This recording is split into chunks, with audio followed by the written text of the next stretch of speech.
Good evening, November Foxtrot. How are we doing? Before anyone says anything, we are running a bit late. We're aware of that. Apologies. Basically, long story short, Andy has somehow hurt himself getting out of the soft bed. So he's unable to make tonight's show. There was a little bit last minute confusion about whether tonight's episode would be going ahead or not. But we're here. We didn't want to let you guys down. We're here. We're ready. It's all good. Where's the chat? There it is. How you doing, Lance? I'm alright, mate. I'm just here we go. We weren't too bad. I mean, it's 8:02 on my phone. Yeah, it's not too Let's bad. be honest. It's been worse. Exactly. Sorry, I turned my phone off. Just let me know we're live. Yes. Hi, Kieran. Hi, Rage. Hi, Kenny. Hi, Danny. Apologies for my absence last week, chaps. I was a bit under the weather, so I'm feeling a lot better now. You had COVID, so it was quite a severe bit under the weather. Good. All good now. It was quite good, well timed though. At least I had it over through the weekend, so I was able to finish my working week out. So, but yeah. And then we were stood down Friday night because of the bloody strike actions. Thanks for that, guys. Everyone's all striking. Luckily enough, I got Friday night out, Saturday, Sunday, and I tested clear on Monday. So, woo! Yay! I dodged it. I thought I was a superhero and I'd never catch it. Nearly 3 years of dodging it. The whole family's had it. Sadly, caught up with me in the end. Yeah. Hi, Danny. Hi, Les. Thanks for joining. So tonight's episode, we're going to be talking about sleeping bags, DOS bags, Bivi bags, general sleep systems, pillows, maybe a few little blankets as well. Right. So I guess we'll start off with any pew pew news. No pew pew news from me as such. Oh, actually, no, there was. Oh, bugger. No, see, I've left my notes at home in the loft. Yeah, the other reason I'm not in the house tonight is because it's 38 degrees in the loft. So I'm not going to be sitting up there. I went up there earlier to sort a couple of bits out because I was hoping to do a pew pew, I suppose this counts. So there's a boot fair this coming back holiday Monday at Driverwood Airsoft. If anyone's interested, there's a walk-on day and a boot sale going on at Airsoft kit, guns, bits and bobs like that. Any surplus kit you want to get rid of. So I'm hoping to be down there on Monday to do a little stall with some bits and bobs of mine, but I am working. And you'll have your t-shirts. So you'll be clearly identifiable. Yeah, if I can get down there because I am working Sunday night, so it's a bit of a long blockade job we've got this weekend. So I'll hopefully be down there. Cool. But I know Dan from Punishes is going down there. He's got a load of kit to sell because he's moving house, so he's lightening the load a little bit when he moves. So I know he'll be down there selling his wares. So yeah, if you guys can get down there, it'd be good to see you. Come find us. I'll have some stickers on me, as ever. NoFo stickers at the ready. I can't unfortunately make it because I'm hoping to get to the Military Odyssey at the Jetling Showground on Monday myself, in Kent. So that should be good. Oh, that's pretty much opposite APOC, isn't it? The Jetling Showground. Yeah. It's the one closer to that cafe. I remember that. I think that's the area I first pulled into, thinking that I was at APOC when I first ever went there. Wow, these fields are amazing. Yeah. I was like, what? Do all the buildings pop up out of the ground, are they? And then some geezer come out and said, "No, mate, it's down the road where the car sales place is." I was like, thank you. Yep. I'm very Yes, I mean, we normally try and get to War and Peace, but War and Peace show wasn't on this year, the War and Peace revival at the Hop Farm in Kent. So I'm hoping to get down to the Military Odyssey.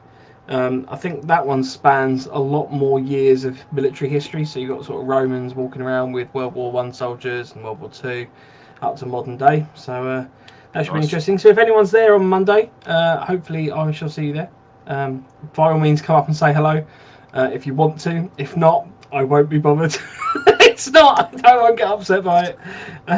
Couldn't give a toss either way. Nah. Some other news. Frontline events, following on from last week, have launched Operation Barras as an event. So if you're interested, go and check them out. I think Dan's actually in the chat. Hey up, guys. Frontline events limited. Tuned in. Hi, Dan. Apologies to Dan. I didn't get to speak to you or meet you last week, mate. I was pretty pickled, I must admit. But I will catch up with you, bud. I'll send you because I did listen back on the episode I missed, and very, very entertaining, and I really enjoyed it. So I'd like to hear a lot more about Frontline and bits and bobs, and maybe even get to an event. I sort of regret selling my Alice pack now for my Vietnam loadout. But fresh meat purchased out of me. He's still got to come and pick it up. It's still sitting at home. Yeah. COVID free, I'll let you know. Dan says, no, it's fine. I see where I stand, Lance. James Seas talks about the War and Peace show like Thunderbirds. It's all underground and then it just pops up. That'd be cool. Or pops in, because they've got trenches sometimes they dig as well, don't they? That'd be cool if you had a site that was like mechanised. We go, right, we're going to do trenches. Dan, maybe this is something for you with your different reenactment events. Yeah. You could have like trench systems just form in the ground. That'd be amazing. So hi James, hi Mark, I've got Harry, Steve. Ray says, Mike, what the fuck have you got around your neck? This is the BC cooling scarf. It's a slimy sausage. It's got like a silicone gel type thing in there, so it's not always a proper tube. The outside. I tell you what, I've definitely overwatered it tonight because it's proper solid as a tube. But basically just kind of releases a constant amount of water. Very slow evaporation, basically. It helps cool you down. It's a cooling cravat. It's a cooling cravat, yes. Cooling scarf for the distinguished gentleman. Yeah. For the gentleman in your life. Yeah.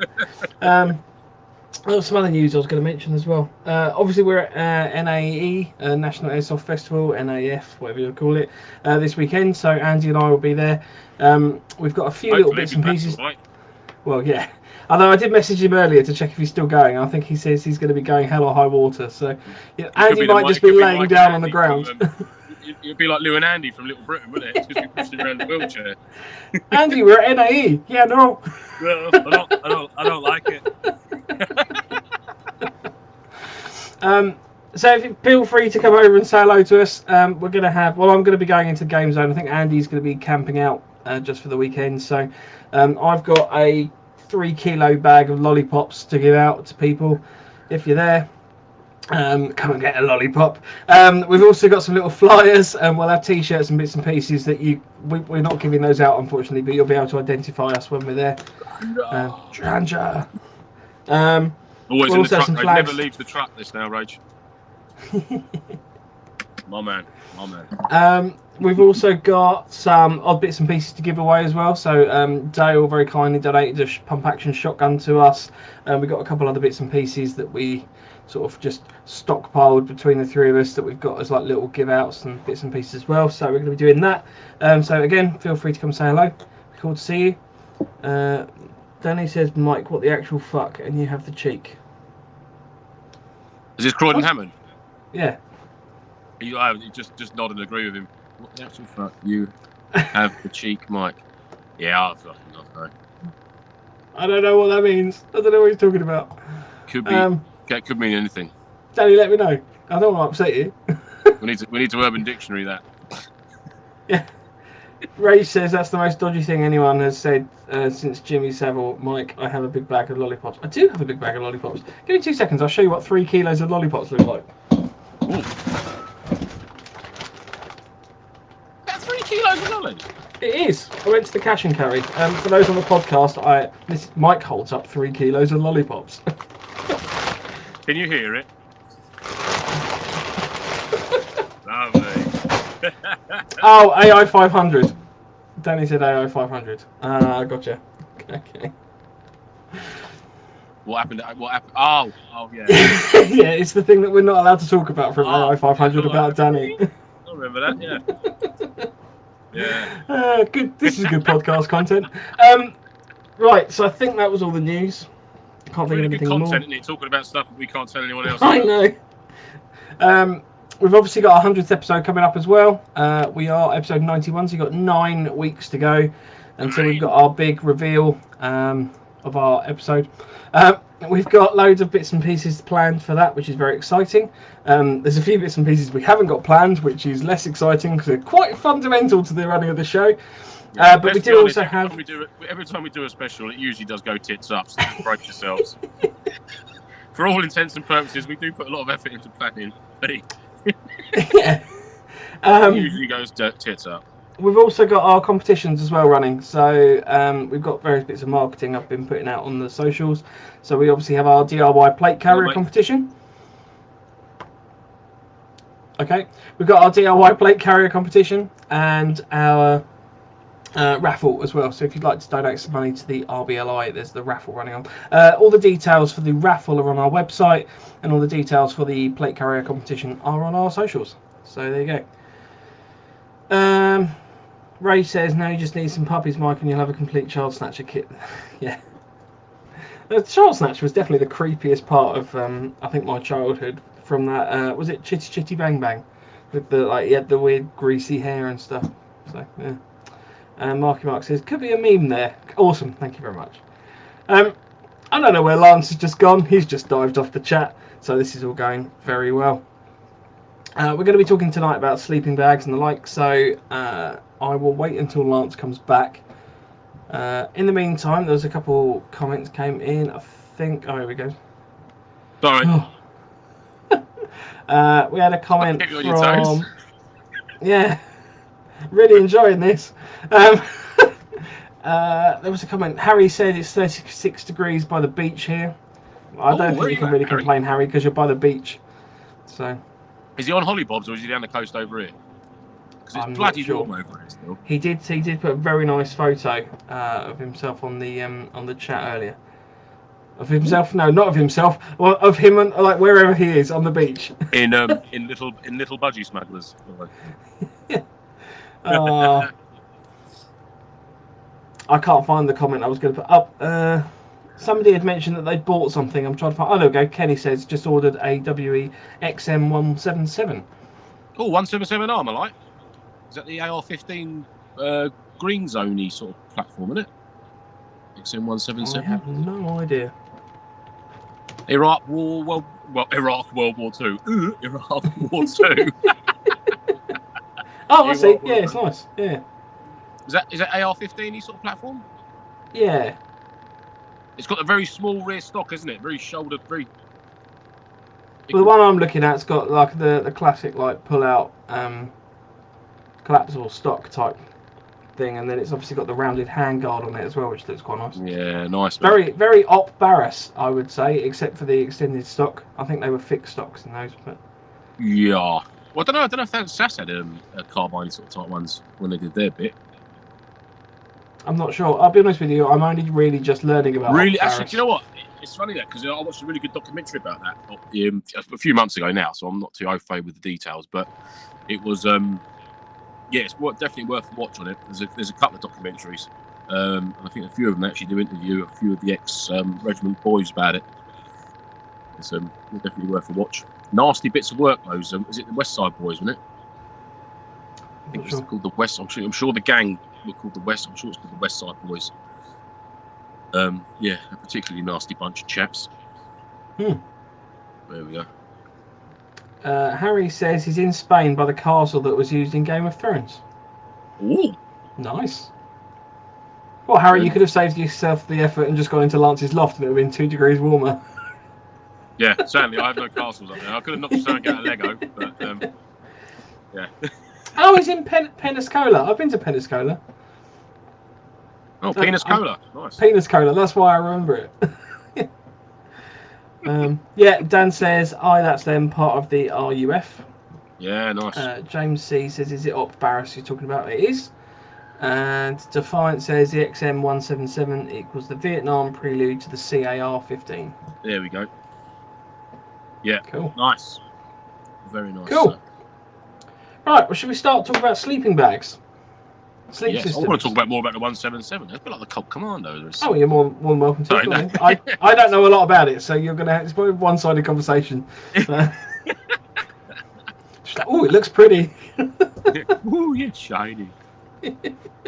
Sleeping bags. Apparently, James C says, if so, then it was the first operational use of the C8 carbine by the regiment and the end of the SA-80A1. C8 carbine? What, is it a Dimaco from Colt? They did the C8, the C7, something else as well. We could really put our nerd heads on now, couldn't we? Mike's just like, anyhow, back to sleeping bags. Well, I was going to say, Kieran says, fun fact about Op Barras, if my dad stayed in the army, he would have likely been one of the soldiers rescued. It's quite interesting. Ooh. don't know if it's a good or a bad thing that he left then, is it? I'm guessing it's a good thing he left when he did. Yeah, bloody hell. I think one of James the, says, I'm pretty sure one of the docs was one of the I think one of the troops who was captured. I think he drew a detailed map on, and he managed to get it out to the regiment. Or what they did a hostage release as a show of a gesture of goodwill sort of thing. So 2 soldiers or 3 soldiers got released, or a journalist and a soldier got released, and he actually whilst he was in the encampment on the West Side Boys, he actually drew a real detailed aerial view of all the buildings, who was staying in where the guys were kept, where other hostages were kept, and it made a hugely helpful, beneficial to the regiment for planning their op and obviously locating where guys and that were. So that was fair play to fair play to the lad who done that. Kenny says the captain. Captain. Oh, well, the captain that drew the map, was it? Oh, yeah. Like I said, mate, I watched this documentary months and months ago now, but yeah, it's very good. It was good. Ryan says, to my knowledge, hi Ryan, by the way. To my knowledge, the Reg had CAR-15s before the C8 from Diamarco. And my best mate's dad did part of the recce for Op Barras. Wicked. Cool. Mike, your kettle's boiling again, by the way. Oh, is it? Yeah. Shouldn't be. That's better. No, hang on. There we go. Have you got the old mic on? Oh, it's gone to the webcam one because the webcam has stupid settings. Now you sound incredible. Hi, welcome to November Foxtrot. I apologise for the poor audio up until now. Welcome to Jets. Ooh. Great. Thanks that it took that long for anyone to tell me. Cool. You can always count on our audience. Yeah, I know. How do you get incredibly dark around here now? I'm just looking at myself thinking, hello? James C says correct. He was showing as proof of life, did the detailed map, shared it with his CO hidden in a pen lid when they shook hands. Cool. Amazing. True British sort of ingenuity, isn't it? I know what I'll do. I'll hide the map in a pen lid and shake hands with the old OC. And there we go, sir. Good stuff. Kenny says kettle fleshlight under the desk. Fleshlight. I don't think it'll be the kettle. We'll be hearing whistling Ken if it was a fleshlight.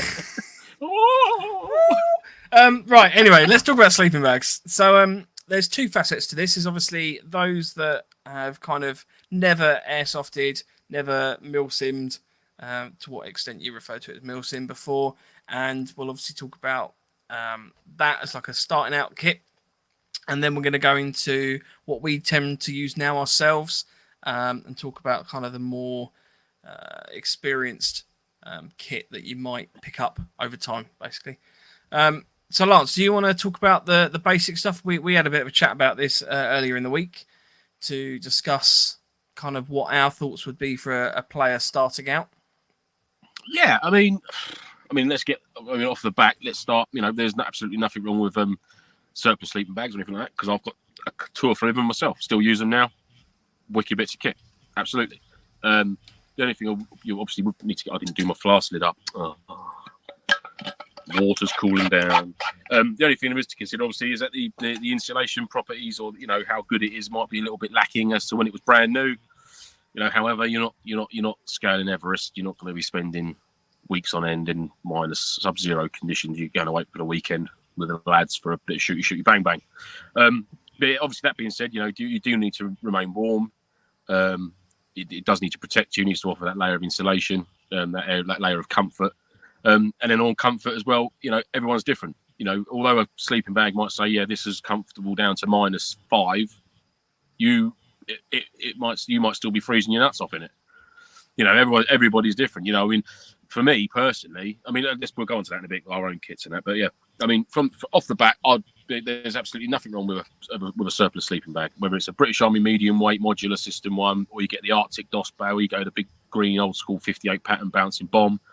The older you go, the bigger they get. They still keep you warm, but they do get bigger. The older they are, obviously, you get more modern stuff. They're more synthetic materials. The insulation properties are all there still, but they can pack down smaller.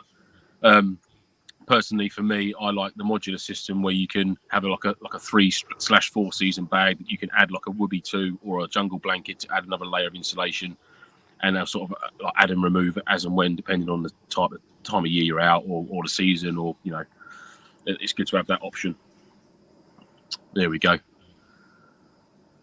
This isn't this episode isn't an advert for Prepper Shop, but Prepper Shop currently do have 2 of the British Army modular combat sleeping systems in stock at £46 if anyone's interested, and you can use the code NoFo10 to get yourself 10% off that as well. Yep, and I believe they've still got the Dutch Thermarest self-inflating roll mats as well, or inflatable roll mats, which are very, very good, very hard wearing. I've got one myself, which I use. Sorry, messages coming in. But yeah, it's an important bit of kit to get it right, get it squared away. You can't go wrong with them. I'd certainly steer clear of anything that's like a very basics sleeping bag. If you're going to and again, it harks back to if you can try and go to a summer event for your first one, and then that way you haven't really got to have like an not running the risk of freezing your bollocks off. Exactly that, mate. Or not freezing them off if you're a lady. But yeah. Exactly. Yes. Being cold in general. But yeah, it harks back to obviously try and get yourself to a summer event for your first one if you can. You don't have to, but it obviously helps because you haven't got to have as much kit for a summer event, as in like personal protective kit, as in like your winter layers and things like that. And obviously that goes along with a sleeping bag. You could, if it's that warm, some of the events I've been to this year, you could essentially just chuck a smock jacket over you and just hunker down on the floor and get a perfectly good night's sleep. It's perfectly. That SEO event we did over here, I literally had my jungle blanket and a half Z mat in a 60-litre patrol pack. That was my sleep system for the weekend, and I was more than comfortable in that, which was all good. But yeah, nothing wrong with surplus kit. You can use Bivi Bags as well. You can get yourself to Millets. A massive variety of sleeping bags available. Almost to the point where it's too much. There's too much choice. There's too many options. You've got to find out what's comfortable for you. The best thing to be if you're trying it out first time is borrow a bag. Just borrow someone's sleeping bag or borrow a DOS bag, or use one that you might have had for family camping. And if that works for you in that situation, and you don't want to ruin it on MilSims and things like that, get yourself one that's got similar properties to it. Well, this worked for me doing that. So it's going to work for me doing this. So perfect. In terms of bags themselves, obviously you can get the ex-surplus ones or surplus ones, ex-military ones. Snug Pack's always a good brand. Of sort of choices that you can use. So the one that I've sort of previously owned was the Snug Pack Base Camp Sleeper Extreme. My theory was ultimately if you get the sleeping bag that will go down to a ridiculously low temperature, you can always stick an arm or a leg out if you get too hot. I generally tend to use my sleeping bag less as an actual bag and more as a duvet quilt type system. With a lot of sleeping bags, you generally tend to find that when you're laying on the ground, you're obviously compressing the insulation that's under you. So in that instance, your roll mat and your sort of bivy bag or tent or whatever you're sleeping in sort of tends to provide the better base insulation for you. So I would always opt for making sure obviously you've got a decent underlay. Sort of the basic foam ground mats, while they're okay, are really not that good. In terms of sort of general insulation. You can get one for like £4 or £5. It's almost. You can get by on it. It's not like you're spending weeks out there. You do want as comfortable a night's sleep as possible, but you've got to weigh it off then with the packability. How quickly you can get it packed up and go and things like that. Not that there's many events out there that do require you to have to do that. Once 95% of events you go to, once you're set up, that's pretty much you for the weekend. So whereas I've always been in the mindset of having my bag packed in a way that if for whatever reason, sorry guys, we've got to go. So you can rip your basher down. You can just stuff your sleep system into the main part of your Bergen and go. I've always been in the mindset of having that, being able to do that, rather than thinking, I've got to roll this down now. I've got to get all the air out of that and roll this in lilo up and fold my pillow and all that jazz. Do you know what I mean? So good to get in the habit of just like, again, just packing all your kit into a Bergen. Start when you're first starting out. If you can nail that down of getting your weekend kit into a Bergen, then mate, any other event you go to where you're in buildings and hard cover, you're literally laughing all the way to the bank. Because that's that. Yeah, once you've got that nailed down with your admin living out of a backpack for a weekend, then yeah, you're pretty much mastered for a weekend, in my eyes, for a MilSim or something like that. Definitely. So if you're starting out, say, probably look at your surplus sleeping bags or a snug pack as sort of a good sort of starter system. The snug pack base camp extreme weighs 2 kilos. Now the thing to look at when you're buying sleeping bags is they obviously come in, I think it's actually 5 seasons. So one is your sort of very, very super lightweight. It's ideal for warmish summer nights and sort of things like that. And you're probably talking maybe sort of 5 to 10 degrees C. Season 2 is when you're looking at being a little bit colder, so probably around 0 degrees. Season 3, from recollection, I think is between sort of -10 and 0, maybe. And then season 4 is your kind of classic winter months, and that's around sort of like -10, -15. And then season 5 is usually your sort of expedition level of backpacks, which are your -30 degrees comfort rating ones. So, the sort of ones that you would generally have if you are actually camping in the Arctic Circle. Which I would suggest you're probably unlikely to do on an airsoft event. I mean, maybe you are. I don't know. Let us know. That's it. I mean, maybe for you personally, maybe you do require that level of insulation to keep. Maybe you do feel the cold really, really easily. So although that's going to be like season 5s are up there with the prices. You're getting into the hundreds of pounds with the season 5. Like Mike just said there. The 1s and 2s are more like your sleepovers, DOS bags. I wouldn't really sort of be looking at season 1 and 2. For my first bag, I'd definitely look at a season 3 or a season 4, maybe. If you get a winter bag. And like I say, if you do use it through the summer or the autumn months, you can just leave it unzipped inside your bivy bag. That's that won't be a problem. You won't sweat out with that. I mean, you shouldn't be sleeping in jogging bottoms and hoodies and all that shit anyhow. You should be just being like t-shirt and a pair of boxers and your socks on. Leave your legs exposed in your bag, just to get that body heat circling around. But yeah, I mean, I think Mike's in the same sort of setup with me. Is that I've got the Base Camp Extreme by Snug Pack, and then I've got the Snug Pack Jungle Bag as well. So if the temp does drop more, I can just chuck the Jungle Bag inside the base camp, and I've got them double layers there. Then, and I've been out in that, just slept under a basher on a roll mat in sort of like -6, -7, more than comfortable. Lovely and toasty and warm. So that's a perfect good setup for me. Really good. Rangers just helpfully chipped in with what I was going to come on to next. So you have to look at the ratings for the sleeping bags. So you generally get a comfort level, a comfort limit, and then an extreme rating.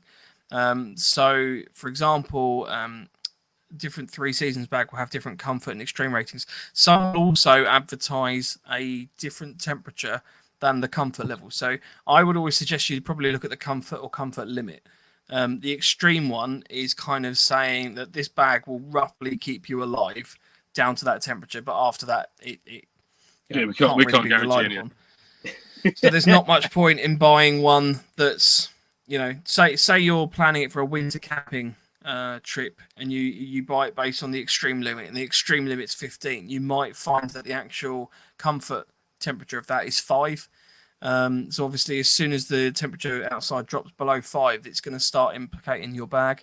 And as Lance said, what you wear in your sleeping bag makes a massive difference, because if you have a layer of clothes on you, you are basically trapping the heat inside your body, or inside the clothes. So it can't get into the sleeping bag itself. The whole point is that you are trying to heat the air in the sleeping bag, and then the insulation around the outside of the sleeping bag is obviously stopping that heat from escaping. So it's insulating that area. Whereas if you're providing the extra layer of insulation in the form of a layer of air, because you're trapping everything sort of close to your body, then you're going to find that you're going to probably be colder. That being said, I must admit, I don't always say as a preach, because for some events where you have to get up quickly, sometimes I do just wrap a jungle blanket around me, just sort of lay on the cot or the floor with the sleeping bag over the top, just so that I can suddenly jump up if I need to. I've got all my kit on, and then I'm running around. But it does depend on the style of event and sort of how you're playing and bits and pieces. Like, it's always best if you are proper cold. It's always best to just get some of your kit off and get into your DOS bag. Yeah, that's it. Make sure, and again, like before you get in there, if it is a cold event you're going to, make sure you get a hot drink down your neck first. Hot drink or a hot meal before you get into that bag. That goes a long way to keeping you warm through the night. Nothing worse than getting in there, being cold and going in there. And obviously if you've got wet damp kit on as well, change your kit. If you've got a wet t-shirt on, even if you've been sweating, if you can just chuck a dry t-shirt on, change your socks, it's going to go a long way to keeping you warmer in your sleeping bag and get into them routines of like your wet and dry drills are almost as such, not as extreme, but it's the principle's the same. So in terms of your kit at the moment, Lance, have you got a summer and a winter sleep setup? In terms I have, of sleeping bags. We'll come on to the rest of it in a second, but just in terms of sleeping bags. Yeah, I have. I've got obviously, like I've said, I've got the Snug Pack Base Camp Extreme and I've got the Snug Pack Jungle Blanket. And they sort of form part of like a Snug Pack modular system, if you like. So obviously, summer months, I just get away with the Jungle Blanket and whatever I'm using as my sleeping platform, whether it be a cot bed, whether it be a hammock, whether it be my Dutch Army Thermarest roll mat on the floor. I usually leave my Mylar sheet, which is it's not like an emergency blanket. It's the same sort of material, but it's a lot thicker. It's got like a little layer of foam in it. It's more of a mattressy type material than it is a sheet. That just stays in my bag regardless because it takes up such minimal room. It folds to diddy, but it offers a wicked layer of insulation to reflect heat back up at you. So I always leave that in there, regardless of the event. It just stays with my sleep kit. But yeah, so I've got them 2 sleeping bags which I can use. So I've got the medium weight, the Base Camp Extreme, if you like, which is good down to I think -12, I think, off the top of my head. It is, yep. So I've actually got the ratings because I looked them up beforehand. So the comfort rating is -7, and the extreme rating is -12 on the Sleeper Extreme, and it weighs 2 kilos, and that's an important point that I'll come into in a little bit. Yeah. And I find it packs down nice and small. I mean, what I do is I have my is my DOS bag, and if it all goes inside my Bivi bag, and then obviously you hold it by the feet and spin it up really loads, get all the air out of it, and then I just ram it into the stuff sack of my Bergen, or the dry pack of my Bergen. And that just lives in the main pack of my Bergen is essentially my sleep system, a spare pair of dry clothes if I need it. Any sort of other, like my thermal scope might go in there. My foot kit might go in there, and that's about it really. So I have minimal in the large area of my Bergen. There's very minimal stuff aside from my sleeping bag and a couple of little grab sack sort of type things. So that, and the reason being is that it's easy to just pack nice and quick. And then lids on, that's done. And then the rest of the bits, I've got a rocket pouch each side. Luckily enough, it's tailored, so I've got the 3 utilities on the front. What are you smirking at? Sorry, Marky Mark has posted on the NoFo Airsoft community chat. So if anyone's not aware, we actually have 2 Facebook pages. There's our November Foxtrot sort of main page, and then there's like a community chat where we allow people to just post whatever the hell they want. And he has very helpfully posted a picture of me dressed as the child snatcher from Chitty Chitty Bang Bang, which he has photoshopped. I don't know how clear that is, but it's actually, I'm not going to lie, pretty good Photoshop in there, so I'm actually quite impressed. Ice cream, lollipops. Sorry. Yeah. He popped up on the comments on the thread. So apologies, I didn't mean to ruin your train of thought. No, that's fine. That's fine. I've got bored in here now. Made myself another coffee. So. Oh, okay. All right, fair enough. So in terms of my sleeping bags, I have about 6 actually, but 2. No, so I just haven't really got rid of any that I've bought previously. The only one I did get rid of. No, I didn't get rid of that. The zip exploded on it, and I woke up at Octo with my leg out, and it must have hit, I think, -4 that night. And honest to God, it was the coldest I think my leg's ever been. I remember you saying it was that. That was a Corinthia one with it as well. No, that was a Snug Pack. Oh, was it? I thought it was the Corinthia that popped the zip on it. No, it was a Snug Pack that I popped the zip on. So basically, I am a larger bloke. I'm not gonna beat around the bush. Large man. I have a little bit more body than other people. So that's something to consider when you buy a sleeping bag, is obviously try and get a size appropriate for yourself. What I have found with the system I use now is that you can buy extender strips, and I think that Snug Pack actually do this as well, although I haven't had any experience of using them. But you can actually buy a expander panel or extender panel, which has 2 zips. It's probably about 2-3 inches wide, 2 zips either side, and you can then use that to zip in between the zips on your sleeping bag. So it actually just gives you slightly more internal space in the bag. Now, obviously, that will slightly affect the thermal properties. You're basically creating a larger air pocket in there that you will have to try and heat up, and the bag's trying to keep warmer. But for comfort, for me, I find that makes a massive difference. So in terms of the two, that's obviously something to consider.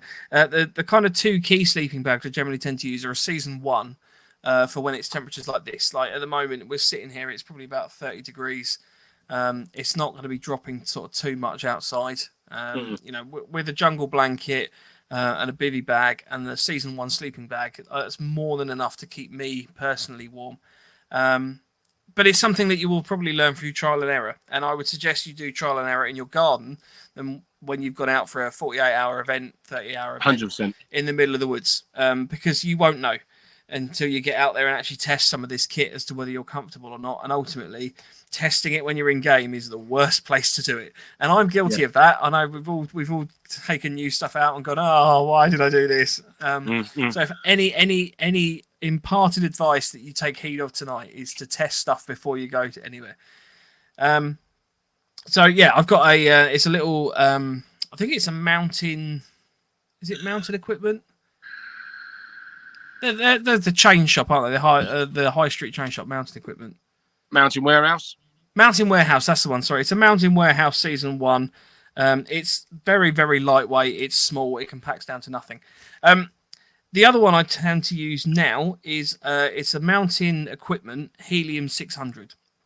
That's rated for about 11 degrees, 5 degrees comfort. minus 5, minus 11 as the comfort range, and it goes down to minus 31 as the extreme. It weighs a kilo less than the Snugpack Base Camp Extreme and is filled with down filling. Now, there's obviously different types of fillings, and I'm not going to go into the mechanics of sleeping bag constructions. But the same way with certain jackets and things, down is generally a good insulator. It compacts really well, but it doesn't cope well with being wet.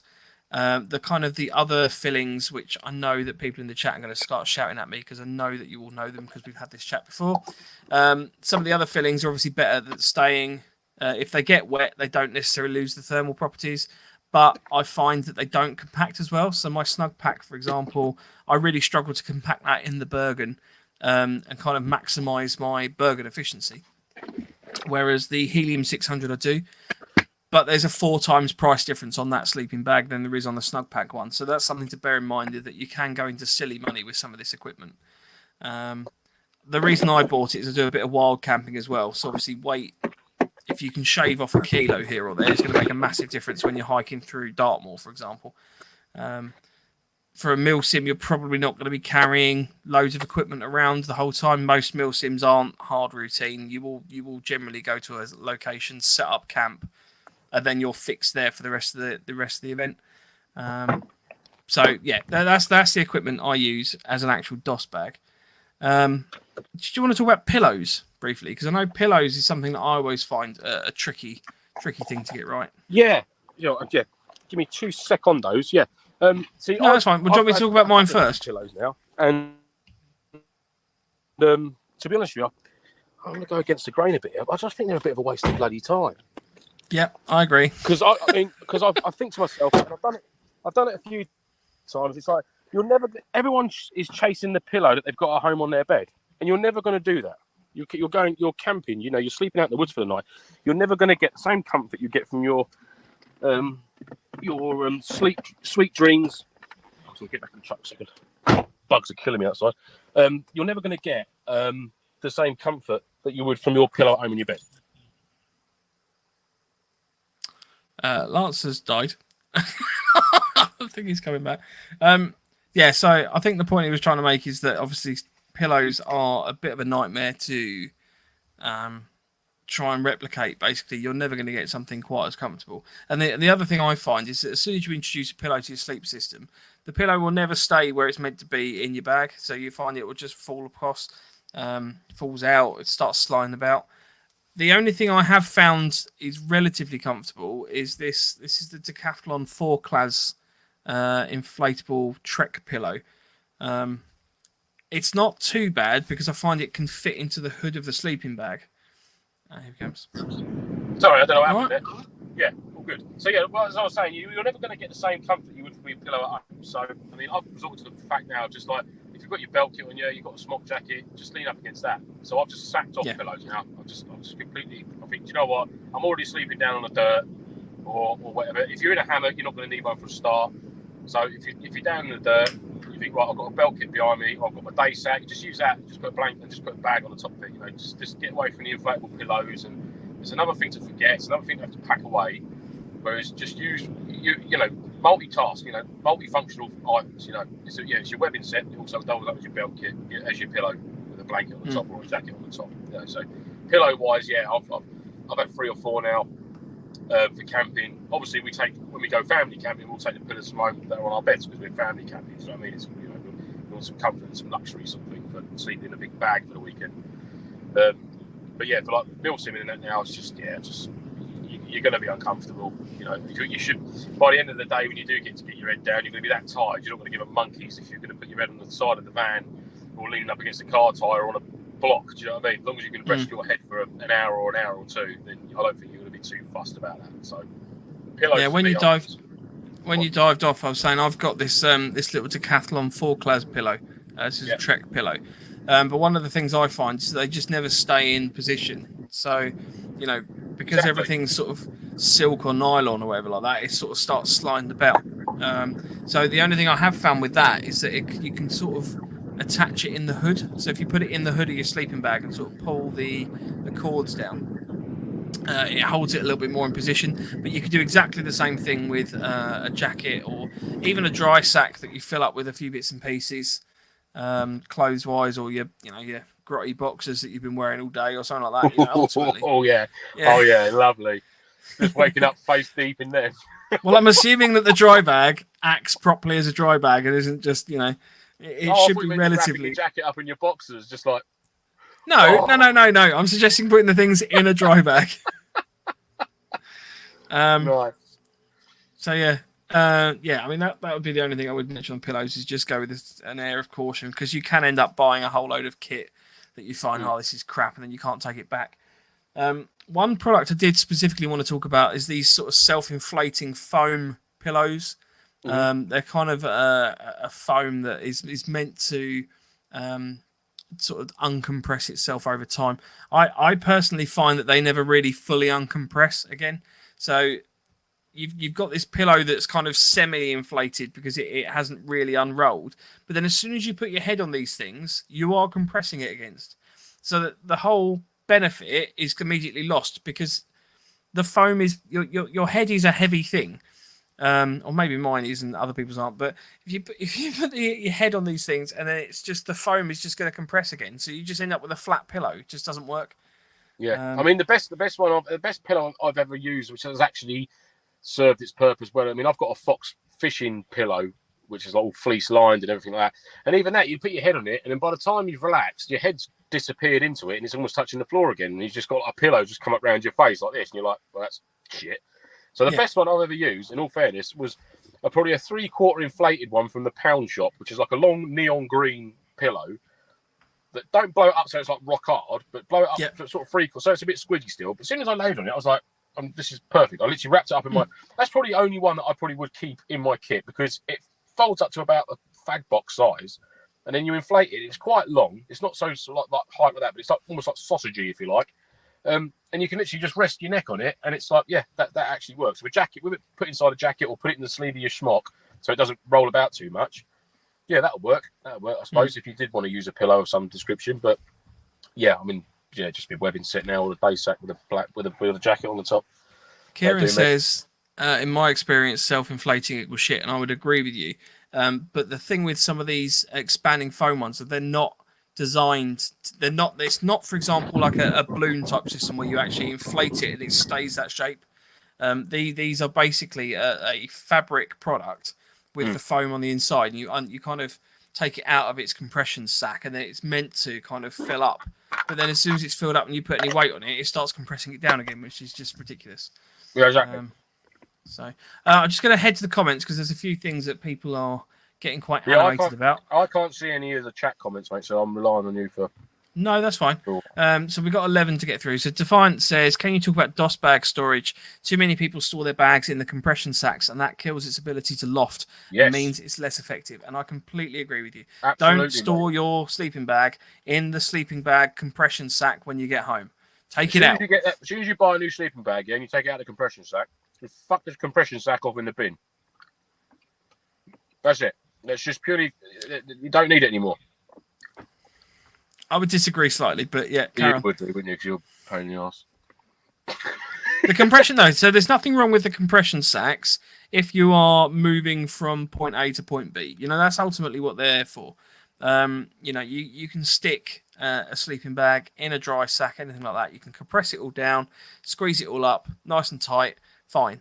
But don't leave it like that. You know, it's try and keep it that way for the smallest amount of time possible. And if you say you're hiking from A to B, that's fine.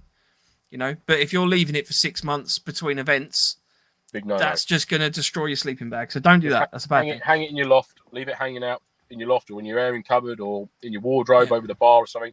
Make sure you leave it hanging out, air it out, and you'll be good for years. You can actually buy sleeping bag storage cubes, which are quite good. So it's basically a big fabric cube that you can put your sleeping bag in, but it just sort of contains it to a rough size, but it's not providing any compression on that. So it's just, it's a storage place for it.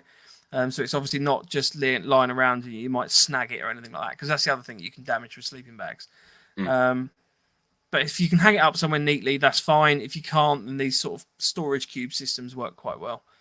So definitely sort of look at something like that.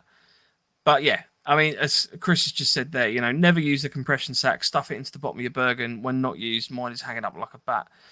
That's the other thing with putting a sleeping bag into a Bergen, is the fact that if you put it in the compression, so the Snug Pack one, for example, if you put that into the compression sack and it stays as a tube, if you've ever tried putting like 3 cans of beans together, you'll always find there's gaps in the middle, so you can't pack stuff properly. You'll end up with air pockets and things. You're basically reducing the efficiency of your Bergen again. So you want to try and just put it in the bottom of your Bergen, and you can compress that all down in the bottom of your Bergen. Or it fills all the nooks and crannies up, doesn't it? It does it. That's what it does. I found personally that for me, the mountain equipment sleeping bag I've got fits very nicely into a dry sack that I can roll up, and I can actually squash it down to about maybe 2 or 3 inches thin. So I can actually stick that to one side of the Bergen, so it's not kind of implicating any of the rest of it. And then I can just pull that out from the top easily, and I can slide it back in again. That's why I'm hesitant to say just don't use the compression sack, because ultimately they do have a purpose. They do, but I mean, for what we're, I get it for if you're backpacking and you've got to do like a lightweight kit, you need to keep it small. You do need to rigorously pack your kit up to be able to get it into your bag for your another 20-30 k that you're going to be walking that day or whatever. But I mean, for like MilSim, and you are going to be going to an event where if your harbour area does get bumped and you've got to bug out quickly, you're not going to be in a position where you need to fold your sleeping bag on top and then roll it all up nice and tight. Because I can't get them in a compression sack. I can put lots of stuff away really neatly. When it comes to sleeping bags into the bag that they came in, fucking no. I'll push, fighting with it, and then it ends up tearing down where the drawstring bit is, and I just think, well, that's just shit. So, and then obviously a MilSim situation, you'll be it'll just be getting round into your Bergen. That's where I sort of hark back to, if you can pack your kit in the way that you can just stuff it into your main bit of your bag, shut the lid and go, then you're laughing. That's why I never use a compression sack. I use dry bags. I've got a big dry bag, a big 80-litre dry bag, which lines a Bergen liner. That's got the clip shut top. You can roll it down and compress all the air out of it. I've got one of them, but my sleeping bag never ever goes in a compression sack, ever. So this is what I was always contending with. Then so on screen I've got the Snug Pack Sleeper Extreme sort of marketing images for a military kit. But that size that it's compressing down to, whenever I try and compress anything Snug Pack down to that size, it just destroys the compression bag anyway. I find that the seams start to go on some of the stitching on those sort of webbing straps and things. So I personally can never get it down to that size. Usually it's probably another, 3-4 inches longer than that. But it's just such a lump in your Bergen. So yeah. Ryan says dry bag, never a compression sack. Dry bag does the same compression, but a compression sack won't stop your sleeping bag from getting wet. Good point. Exactly. And again, if you try, like Mike said earlier, if you pack that sleeping bag into a compression sack and do it as tight as possible, you've now created a breeze block. There's got no give in it. It's got no room for manoeuvre. You're going to pack it into a bag. You're going to try and pack other kit around it. It's just going to bounce off of it. You're going to have air pockets and gaps underneath it and around the side of it. If you leave it just a big open bag and just push it down into the bottom of your Bergen, you'll be amazed at how much space you actually gain from not compressing it, which is completely goes against the idea of a compression sack for a sleeping bag. But essentially, 9 times out of 10, backpacks are sort of like a square, rectangular, long unit, aren't they? And then you're going to put a cylinder into one edge of that. Yeah. So you've got all that air and gap around it. Yeah, it just doesn't work. It's ridiculous. Yeah. Andy. Hi, Andy. I hope you're doing well, mate. Hi, I only use my compression pack when taking it out, as mine is waterproof. Other than that, it stays hanging up. So there you go. Kenny, do you put your knee on it? Honestly, mate, you cannot get that down any smaller. I don't believe anyone can. No, I'm not having it. It's just they don't compress down small. Whereas, say, the reason I got this down one, and I'm going to come back to a comment that Rage made about down sleeping bags in a second, but the reason I got the down one is because it does compact down. I can get it into a standard sort of dry sack that's maybe 30 centimeters apart wide, maybe 30 centimeters high, and then say probably no more than sort of 2 or 3 inches thick, which can just slot down the side. And I'm all about trying to make things that can slot in my Bergen so I can pull them out from the top. And then, you don't end up with that kind of, I've got to pull that out to find that thing and that thing. Because it always bugs me that you have to take half your bag apart to get to the one thing that you actually want to get out of it. Yeah. Frontline Events says, yes, chopping wood is the best way to keep warm. Also, small fire, conserve wood. Less is more in your sleeping bag. Obviously, a winter DOS bag, but strip down to just underwear and allow your body heat to circulate. Also, get undressed half in your sleeping bag to start generating the heat inside. Dare I say it, if it's that cold, playing with yourself generates a lot of heat. You're not wrong. I hadn't read the end of that comment before I started. Thanks, though, Frontline. Yeah, playing with yourself or others. Yeah, so NoFo's top tip tonight, masturbation. To keep warm in the sleeping bag. There was no mention of that. It was just playing with yourself. That could be anything, couldn't it? You've interpreted that as self-pleasuring because you're filthy. I don't know any other form of self-touching. Ryan says, have used my issued bouncing ball everywhere and now have an issued jungle sleeping bag for Kenya to try. That'd be interesting. Oh, nice. James C said, big thing people overlook is just how much a Bivi bag adds in terms of insulation and keeping warm. So, yep, we'll try and just jump onto Bivi bags in a second. It's not a good 8 degrees, apparently. Because obviously it's that wind chill factor as well. It sort of literally makes that 0. So it's like adding 8 degrees to your comfort, which is always a bonus, I suppose. I mean, it does depend on the brand of the Bivi bag. I have found that the sort of more... the bags that are probably more likened to just getting in a plastic bin bag, they can make you way too hot because obviously there's a lack of airflow there. Yeah.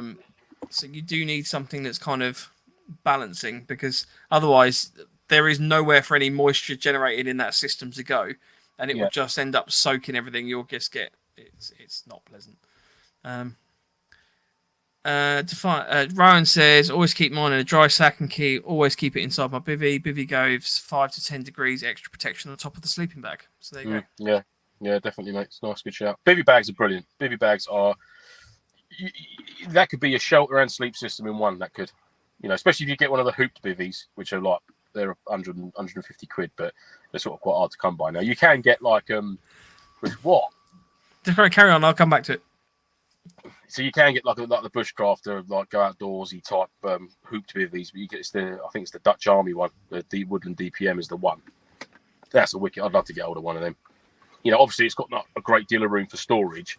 Or I think they call them, I think in the bushcraft world they call it, is it a hobo bag or something? Or something bag, like it's called a hobo bag. And it literally you can get them, it's got like a 2 or 3 ribbed along it, or you can just get like the one hooped bit at the head end. But they're quite a cool bit of kit. And literally, like I said, that does away with having to have a basher or anything, or any tarp sort of setup. You can just literally you can use the standard Bivi bag as well, really, because they've got such an oversized top piece to them head. You can just pull that over as a flat. and just get your head down. You know what I mean? Snuggle up under a tree. Perfect. They are wicked bits of kit. I highly recommend that as part of your sleep system. You know, a solid roll mat of some description, be it inflatable or a foam self-inflating. I'd sooner steer towards a self-inflating foamy one, just to mitigate that. Oh, if it gets a puncture, this is now just a plastic sheet I've got to lay on. Whereas a foam one, you know, you could tear it, but essentially you've still got that 20 centimeter. You've still got at least something there, don't you? Yeah, you've still got that 20 mil of foam or whatever it might be in there to sort of help you a little bit. Do you know what I mean? So you're not reliant on it being holding air. Yeah. And obviously, yeah, then that goes inside. Obviously, having your bivy bag and then the DOS bag of choice, whichever you've gone for. You know, there's like sort of 3 crucial bits of kit for your sleep system to bear in mind, I think. If you're buying a sleeping pad, however you want to call it, always try and look for the insulation reference. I think it's in terms of the N number. The higher that number, the more insulation that pad will give you. And usually, when you start getting into the really high numbers, then you find that they're probably quite expensive as well. But you can build your own increase in that thermal resistance by adding extra things. So, for example, like Lance was saying with the mylar layer or anything like that, you know, that's going to help build that thermal resistance in there. 100%, 100%. It even comes down to if say you've got the luxury of sleeping inside a building, so you're under hard cover and you're laying on a cot bed. However, it's a concrete floor. You might as well be outside sleeping on the forest floor because that cold air is still rising up. It's just going to penetrate into the bottom of your bunk and then up into your back. So, I mean, it's like when I go carp fishing. When I set my fishing bed up in my bivvy, I'll always put my rod bags or my kit hold underneath the bed just to close that void up to stop the cold air sort of gathering and then sort of rising up into my back. So always have that. It's layering between you and the ground. It's making them layers and sensible layers. You know, worst case scenario, you could throw a load of leaf litter down, huge pile of leaves, bracken and anything like that, ferns. You know, spruce boughs. If you want to go full survival and bushcraft, a load of spruce boughs on the floor and then just your little roll mat on top. That will work. People do it all the time. It does work. You know, it's layered. Making up those insulation layers is key. If you can, and if you have to, obviously. I just found this one. I've not been aware of this. You can actually get a British military sleeping bag with a built-in ground sheet, which is quite interesting. Because I know, obviously, if you've got something that the problem with sleeping out in the woods is that obviously you've got the ground to contend with in terms of potentially damaging your kit as well. You know, if you've got any rocks or anything, you're sort of one sharp edge might sort of start putting a little bit of a nick in it. So if you're in a bivy bag or whatever, for example, that obviously gives you a little bit more protection around the outside. That's something that you can just replace as opposed to having to replace the sleeping bag, which is probably more expensive, depending on your system and the like. But I've never seen a sleeping bag with a built-in ground sheet. No, I haven't. No. Is that an aftermarket thing? Is that something you could buy as a? It is actually a thing. Yeah, apparently it's an actual thing. So. Yeah. There you go. So there's a couple other questions as well, or comments. James C says, don't forget, if you wear anything in your sleeping bag when you get out, you will have nothing else to put on, so your body's ability to regulate its temperature will be greatly reduced. Yeah, exactly that. So it's, you know, if you can get away sleeping in pants and t-shirt, pair of socks on, then happy days. Even if you can ditch the t-shirt. I quite like sleeping with a t-shirt on, just because that's socks off. Always socks off for me. Oh, see, if I'm outdoors, I'm socks on. Oh, I don't like things covering my feet. It's another thing to have to fuck about with, isn't it? If I've got them on, they're on then. Yeah, true. I'm not sitting there trying to put a sock. And there's nothing worse. I mean, you can get a modded bivvy bag, but let's be honest. I mean, they can be a ball ache to get in and out of because there's no zip on or anything. So you've got to do a bit of a shimmy, and you're trying to get a sock on. And it's like, nah, this isn't happening. This is ridiculous. Yeah, and it's always like you get in and you're like, oh. I really want to take that off now, but nah. Or you get snuggled in and you think, oh, I need a piss. Oh, bollocks. Yeah. I'll get out of there again. Yeah. That's why a hammock's really good, because you can just roll over and go over the side. Ray says, personally, would never buy it down, as the second it gets wet, you're screwed. You'll look at the minus 18 degrees C bags, and they are all synthetic fibres. As if they get wet, they are still warm. And I completely agree with you. And this is one of the things that I'm hesitant for using my MSR bag for MilSims, is the fact that stuff gets wet. You know, ultimately the kind of level of camping that I generally tend to use is an actual small 2-3 man tent. sort of trek backpacking and the like.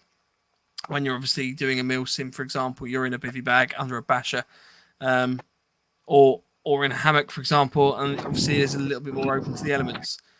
So it is something to consider, and it's something to bear in mind, and it's something that's gone through my mind. So yeah, personal preference there, I think. Yeah, fair play.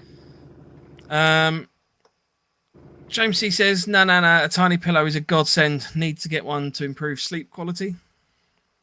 That'd be a city. Use your belt kit. There we are. No, I get it. I do get it. And again, it's personal preference, and it harks back to what makes you comfortable at the end of the day. If you're carrying it, it's your kit. It's purely up to you. I've tried it, and it's just another bloody thing to pack or forget. So I think, well, if I ain't got it, I'm not going to miss it. So.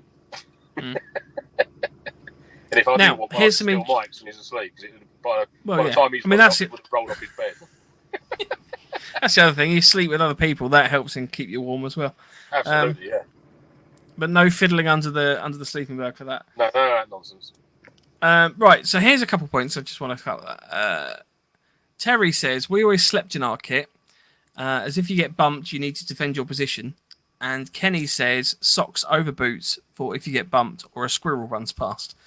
So that's an interesting point. So I would suggest that for the majority of times that I've done events where you're likely to get bumped, I probably really don't get a lot of sleep in an actual proper sleep system. I will generally tend to sit up against a tree or in some sort of, or on a cot bed or a bench or something like that with a sleeping pad, not a sleeping pad, a sort of a sitting pad. Got a little fold-out foam pad that you can sit down on, just to provide a little bit of insulation and a bit of comfort to your arse. Lean up against something, and then just have a kip sitting there. It's not the most comfortable, and you obviously are running the risk of sort of cramps and stuff. But I do find that I probably get more sleep in that position than I do in a proper sleeping system. At a lot of events. I know, for example, Defiant, I don't really think I got a proper... I definitely didn't get into my kit properly at Defiant. I just sort of threw the bag over the top of me and laid on the cot bed and just went to sleep like that. I didn't bother getting into it at all. So it's something to bear in mind. Again, depends on the type of event you're going to.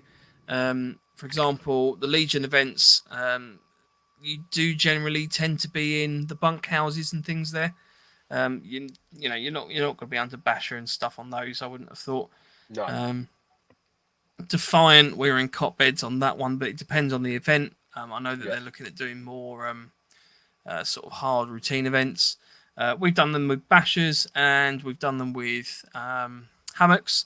Yeah, we have. I mean, we've had the best of both. All options really. We've covered in at one point or another events. We've done all of them really.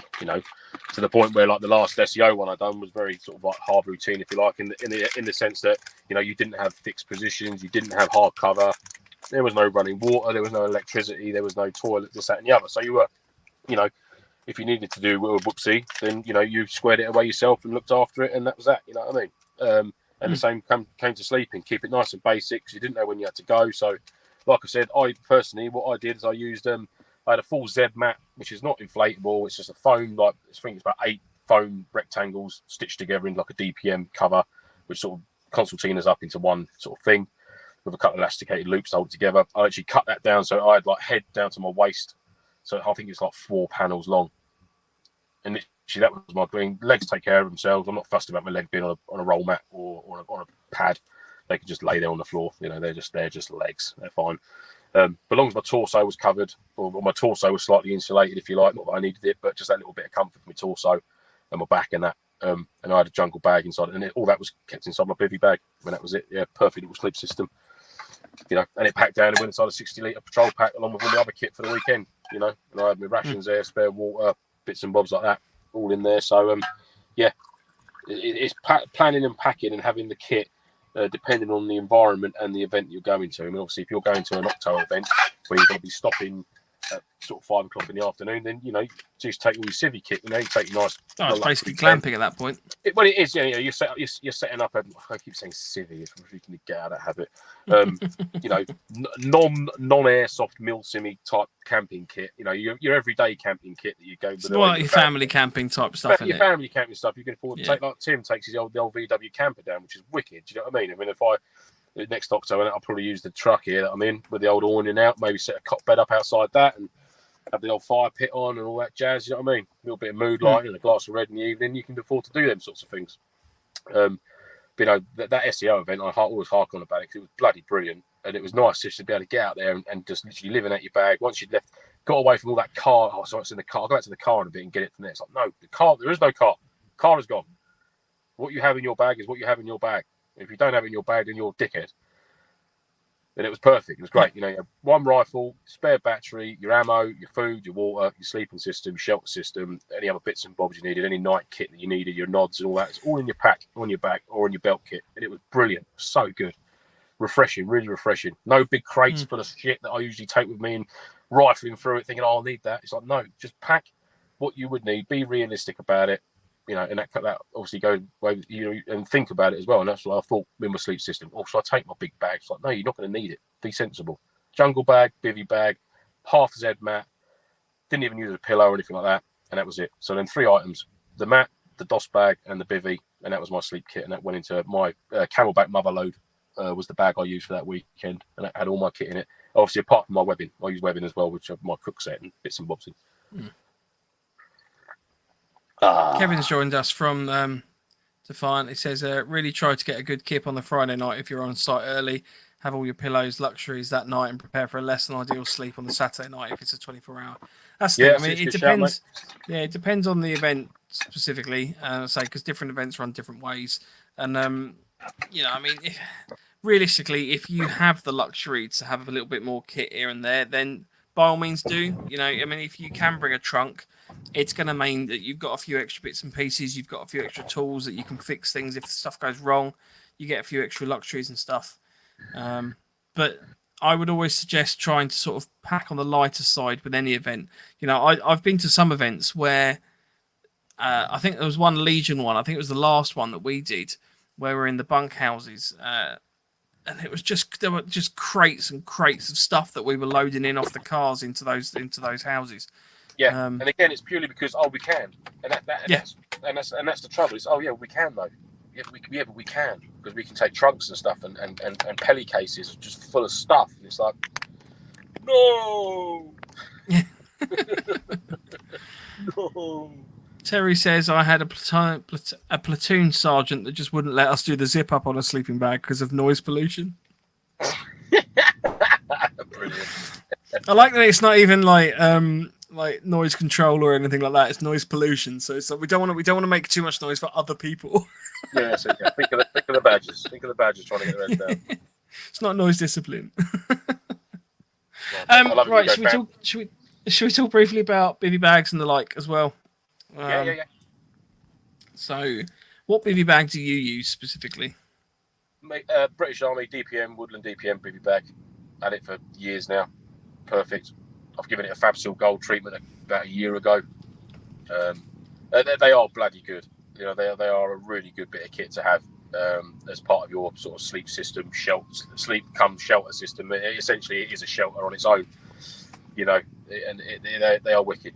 Essentially a waterproof sleeping bag type shaped item. It's got no zip or anything on it. It's just got a entry end from the head end, if you like. And you just chuck all your kit in there. Your roll mat goes inside it, your sleeping bag goes inside it, and then you can just sling it out on the floor. Doesn't matter if the ground's soaking wet, because the only thing that's going to get gipping in mud and dirt and that is your bivy bag. All your other kit inside it can stay nice and dry until you need to use it. Do you know what I mean? So, and that's another thing as well. Don't unpack your sleep kit until you're going to go to sleep. No point getting to a harbour area at lunchtime, getting all your kit out, setting it all up, and then an hour later getting bumped, and you think, fucking, I've got to pack all that away now. Leave it in your bag. It's not going anywhere. As long as you've got it nice and simple and you haven't got loads of stuff to set up, it should be 3 items. Just grab them out, sling them out on the floor, under your basher, and away you go. Leave it till last minute. Lastminute.com. I use a Snug Pack Special Forces bivy bag. just in case anyone's interested. I wouldn't be able to tell you if it was better or worse than anything else because I haven't had anything else. The only other thing I would say I have had that may be close to it was a Miltech. It was called a Bivi bag, but it was almost like more of a one-person tent without any infrastructure. So it's a bag in terms of you get into it, but it was more like a proper surround than an actual Bivi bag, if that makes sense. What? Could you put like a hooped poles there? You could put a hooped in it, but it didn't have a hoop. And it to be fair is probably something I would add to that is a hoop. And also the other thing you could completely seal yourself into it, and it was stifling at night in terms of the temperature. I couldn't do that. And the condensation, I bet, must have been horrific. Well, no, actually, weirdly, condensation wasn't a problem because I think it had sort of Gore-Tex panels in it that would allow sort of the moisture to get out. It was more just physically. I don't like. It was almost like sleeping with a duvet over your face. I can't do that. I need to be. So, yeah, I had gone to the effort of buying some bug netting that I was going to sort of stitch into the inside, so you could have like a zip little sort of bug net system in there. So you're fully enclosed. Yeah, the jungle bag, the snug pack jungle sleeping bag, not the blanket, the jungle sleeping bag. That's got a zippable mosquito net which comes over the mummy hood bit, which is quite good. And that's actually very, very light. I actually slept with that zipped up at the SEO event because obviously we were near some standing water, and obviously you had the old midgie issue. Was quite rife for a little while, so that was a welcome bit of relief as well there, which is always cool. But you can get the really lightweight. I think Highlander do a really, really good Mozzie net hood that you can just chuck on over the little drawstring, and that's very, very lightweight, and you can quite comfortably sleep that, and that just stops all the nasties getting on your face, the buggers. There you go. Yes. Bivi bags. Must get a Bivi bag. If you've not got one, I really recommend it. They are cracking bits of kit. Definitely one. They don't have to be ridiculously expensive. You can get a lot of this stuff relatively cheap. Just look around. Ones I think about 30-40 quid surplus for a decent one, in decent nick. All very good. So yeah, feel free to have a look around. So if you do want to order anything from Prepper Shop, obviously please use code NoFo10. We don't get any money for that. It's purely just a discount code that we've set up just to try and save you a bit of cash, basically. There's some other discount codes on there as well for other websites and the like, so go and feel free to check those out. They're all under the Intel section on our website of NoFo.foxtrot.co.uk. Whilst any more questions or comments might be coming in, I'll just reiterate, obviously we've got our competitions running at the moment. So there's the Build Your Own Plate Carrier competition, which I haven't actually seen any entries for yet. People keep telling me that they're on it. But I haven't seen anything for that yet, which is fine. You've got loads of weeks left to go to get those done. But obviously that's, please keep in the forefront of your mind. We have a Conus digital rifle scope, a patch, and a pair of the Edge, what are they called? Edge. Oh, I've forgotten the name of the glasses. They're the G15 Fast Links, Edge Fast Links. Cool. Edge Tactical Fast Link glasses donated to us by Country Sports Wholesale. They actually gave us 6 pairs of those for the raffle, so we picked one of the pairs out of that and put it onto the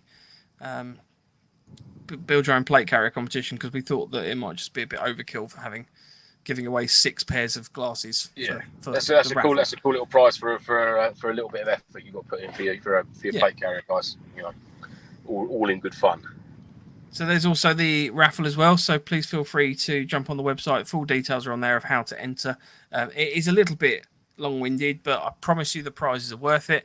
And the cause is worth it. More exactly. The cause is obviously the reason why we're doing it.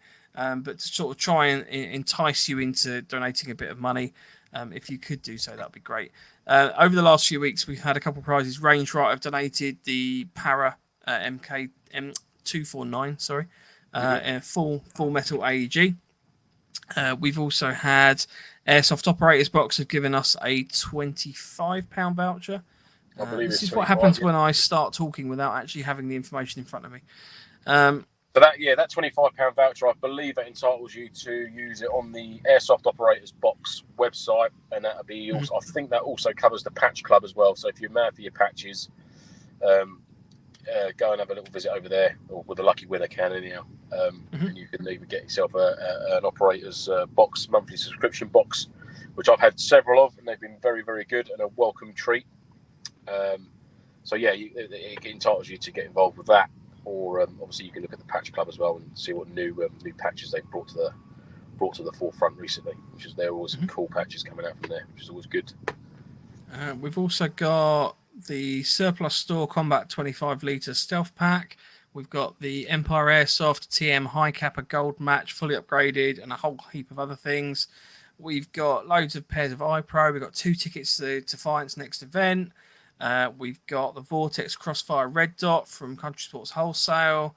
We've got a pair of Step 1s, brand new, that we're buying, that we've donated. We've got a second-hand Vortex Spitfire AR Red Dot. Yes, there's basically loads of bits and pieces on there. So please go and have a look at that. And to be honest with you, it would be really, really helpful. We never usually ask for this, but it would be really, really helpful if you could sort of share some of the adverts and bits and pieces that we're posting about the competitions. Obviously, we're not making any money from this, but we want to try and raise as much money for the RBLI as we can. Exactly. That's the only reason we're asking you to share. So it's not giving us any, benefit. Okay, people are having to go to our website to register, but that's so that we can do the raffle. So that'll be cool. Right, last few comments. Andy's back off to sleep. All right, feel better, mate. Can't believe he did his back in getting off a comfortable bed. Oh, there you go. There's no pleasing some people, mate. Yeah. Ryan says, I just go to the CQMS and get a free Bivi sleeping bags and ponchos. Oh, that's all right for some. Yeah.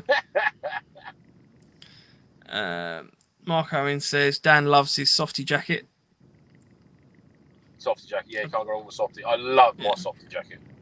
My softy jacket is my favourite. It's a bit threadbare now. I've got some sniper tape holding certain holes shut on my softy, but I'll never part with it. It's a welcome. Starts becoming more sniper tape than softy. Yeah. It's on them frosty mornings when you just first get in, you just chuck that on, you think, oh, this is good. Yeah, I like this. Yeah. Ray says every week I'll say this: enter just to give to the British Legion. Exactly that. Exactly that. Yeah. Exactly. And I really appreciate as well. Is it 20 quid? I know. Yeah, like I say, times are hard with me, but it's 20 quid.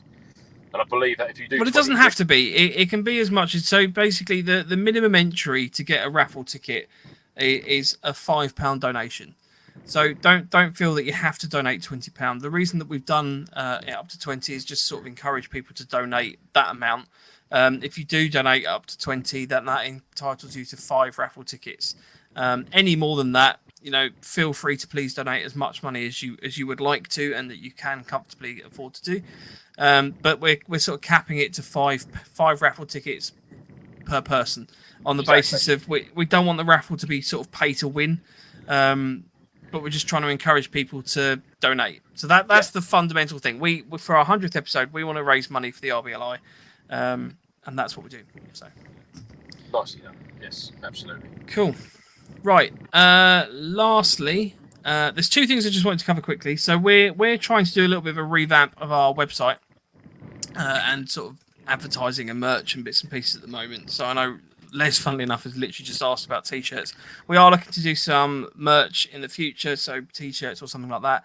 We're trialing stuff at the moment because we want to make sure that what we're offering is good quality. We think we've found a couple places that we can do that. But it's how the logistics of all that work in terms of selling stuff and tax and all these weird and wonderful things that we're having to look at, and the logistics and postage, because postage is a massive killer.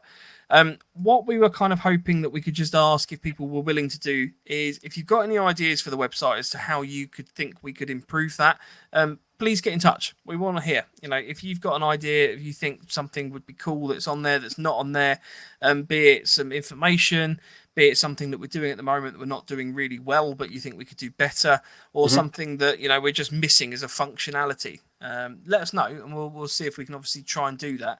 We're looking to overhaul our MilSim events calendar because we're finding that's a bit clunky at the moment, so we want to try and improve that functionality. Yeah. But if you've got any ideas for anything else, then please just get in touch.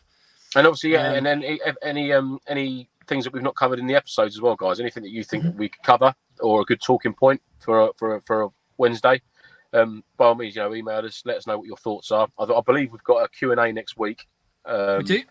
And I think we're going on. Someone asked about it a while ago. and I think we're going to be covering that soon. Will be like your belt kit setups, your webbing setups, and things like that. So I think we've got that in the pipeline.